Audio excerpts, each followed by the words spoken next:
On se pose tous la question, que l'on soit salarié ou chef d'entreprise, dans le domaine de la coiffure, ça peut aussi être valable pour l'esthétique.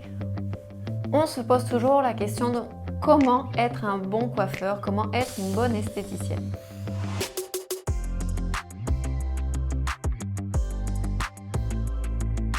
Qu'est-ce qui ferait plaisir à la clientèle? Mais aussi, qu'est-ce qui ferait plaisir au chef d'entreprise? Déjà, l'un des premiers points les plus importants, c'est l'apparence du coiffeur. D'avoir quelqu'un qui est présentable, qui est soigné, qui est maquillé et coiffé. Si l'on a un salarié qui n'est pas du tout apprêté, qui ne fait pas attention à lui, alors qu'il est dans le monde de la beauté, qu'il doit faire attention à son apparence pour donner envie aux clients de prendre soin d'eux, les clients ne vont pas apprécier. Le chef d'entreprise ne va pas apprécier et même les collaborateurs, les collègues ne vont pas apprécier si l'un d'entre eux ne fait pas attention à lui. Un bon coiffeur, c'est quelqu'un qui est à l'heure. Que ce soit pour commencer sa journée, il doit arriver à l'heure le matin, mais au niveau de ses services, de sa réalisation de service, il faut aussi qu'il soit à l'heure, qu'il respecte son planning pour éviter de faire patienter ses clients. Il peut arriver parfois que l'on ait du retard, ça peut être 5-10 minutes. D'autres moments, on peut avoir eu un travail beaucoup plus long que prévu et avoir plus de temps d'attente. Mais il faut vraiment que ce soit très rare. Donc, la plupart du temps, les clients acceptent d'attendre si c'est occasionnel. Mais sinon, les clients vont préférer avoir quelqu'un qui est à l'heure. Et le patron aussi, le chef d'entreprise va préférer avoir quelqu'un qui arrive à l'heure plutôt que quelqu'un qui est la dernière minute ou même parfois en retard. Un bon coiffeur doit chercher à se développer, à développer ses compétences, à améliorer la qualité de son travail et de chercher à progresser, de connaître de nouvelles techniques, de nouvelles tendances, de suivre les collections. Si l'on reste pendant des années sans s'informer sur les nouvelles tendances, on va rester en retrait et les clients auront moins envie de venir se faire coiffer. Un coiffeur doit s'intéresser des nouvelles tendances et de chercher à s'améliorer, à progresser, pas forcément que dans la coiffure, ça peut être aussi sur sa façon de parler, sur sa façon de s'adapter à la clientèle. Il faut qu'il cherche à s'améliorer et toujours évoluer. Un bon coiffeur, c'est quelqu'un qui fait attention à ses erreurs, qui ne fait pas 2 ou 3 fois la même erreur, surtout pas 3 fois.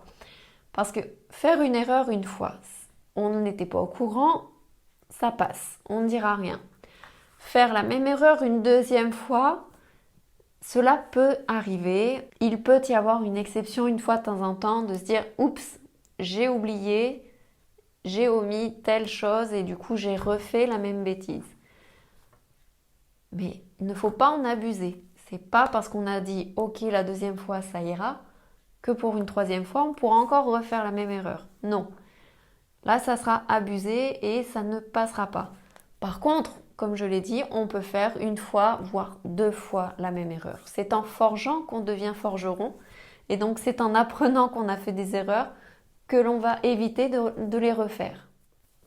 Vous devez éviter de faire des commérages, de vous mettre dans des conflits et surtout de créer des conflits. Éviter le commérage, c'est ne pas parler sur le dos de quelqu'un, comme par exemple ne pas parler sur le dos d'une cliente. Si vous avez une cliente qui vient de sortir de votre salon et que vous commencez à discuter avec votre collègue ou même avec une autre cliente en disant « Oh là là, vous avez vu celle-là, quelle mégère !» La cliente qui, elle, est à côté, qui vous écoute parler de celle qui vient de sortir, est en train de se dire « Mais dis donc, si elle parle comme ça sur le dos des clientes, qu'est-ce qu'elle va dire sur moi quand je vais être partie ?» Et c'est pareil au niveau de l'équipe. Si vous parlez sur le dos d'une collègue, ça va finir par lui arriver aux oreilles, puis ça va finir par en conflit. Donc évitez cela, évitez les commérages, évitez les conflits. Ne faites pas de complot et évitez de critiquer le monde qui vous entoure. Même votre patron, évitez de le critiquer. C'est quelqu'un qui est là pour vous aider à vous développer, qui vous procure un poste, un emploi, qui vous permet d'avoir un chèque à la fin du mois, d'avoir un salaire. Et si vous le critiquez, ça veut dire que vous ne le respectez pas.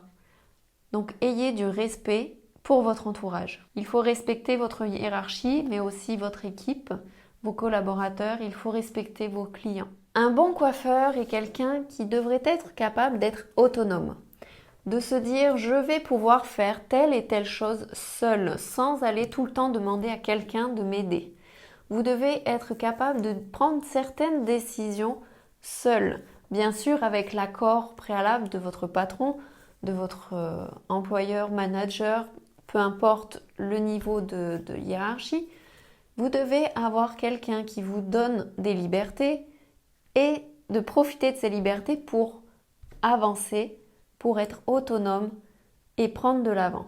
Vous devez être persévérant dans ce que vous faites, ne pas abandonner trop vite, ne pas baisser les bras.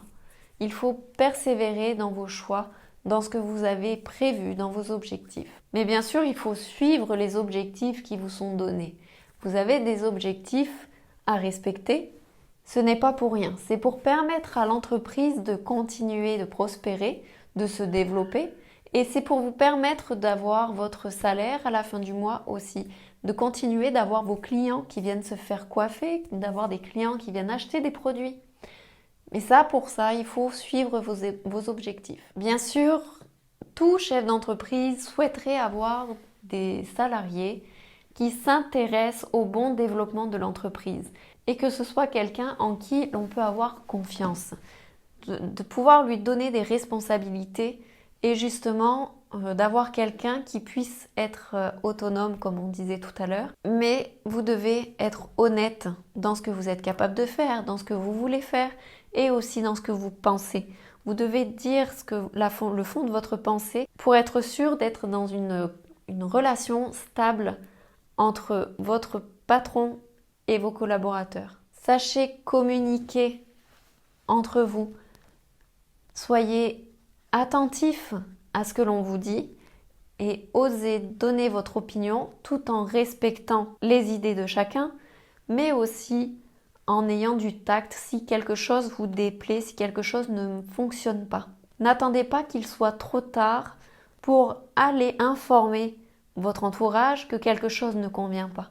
Pour être un bon coiffeur, soyez à l'écoute de vos clients. Vos clients ont besoin de quelqu'un qui les écoute, qui prend le temps d'analyser ce qu'ils désirent, qui prend le temps d'analyser ses attentes et qui sache le conseiller. Mais pour ça, vous devez écouter votre client pour pouvoir bien la conseiller. Sans forcer, sans faire de forcing à la vente, sans forcer au changement. Vous devez prendre le temps de discuter tout en conseillant, mais sans obliger les gens à faire ce que vous leur dites. Car si vous êtes capable de vous adapter, vous arriverez à changer votre façon de parler selon la cliente que vous avez sur votre chaise et vous serez capable de lui faire acheter, peut-être pas aujourd'hui, mais plus tard, des produits ou des services que vous lui avez conseillés aujourd'hui. Et l'un des derniers points, soyez accueillant, donnez envie au monde d'aller vers vous. Donnez envie aux clients d'aller vers vous pour se faire coiffer, de revenir régulièrement et de ne surtout pas faire fuir votre entourage. Voilà les points qu'un bon coiffeur devrait avoir. Bien sûr, tout le monde n'est pas parfait. On peut avoir des points déjà en poche et d'autres où on en est loin. Et pour réussir à les avoir, il faut être prêt à se former, il faut être prêt à s'améliorer. Donc vous, en tant que coiffeur, que vous soyez salarié, chef d'entreprise, comme je l'ai dit, évoluez, progressez sur ces points et vous verrez que votre clientèle va vous suivre, va être beaucoup plus fidèle à vous et vous irez beaucoup plus facilement vers le succès. Je vous souhaite une bonne journée. Likez, partagez, commentez. Ça me fera plaisir de pouvoir vous lire. Alors n'hésitez pas à m'écrire. Et on se dit à bientôt.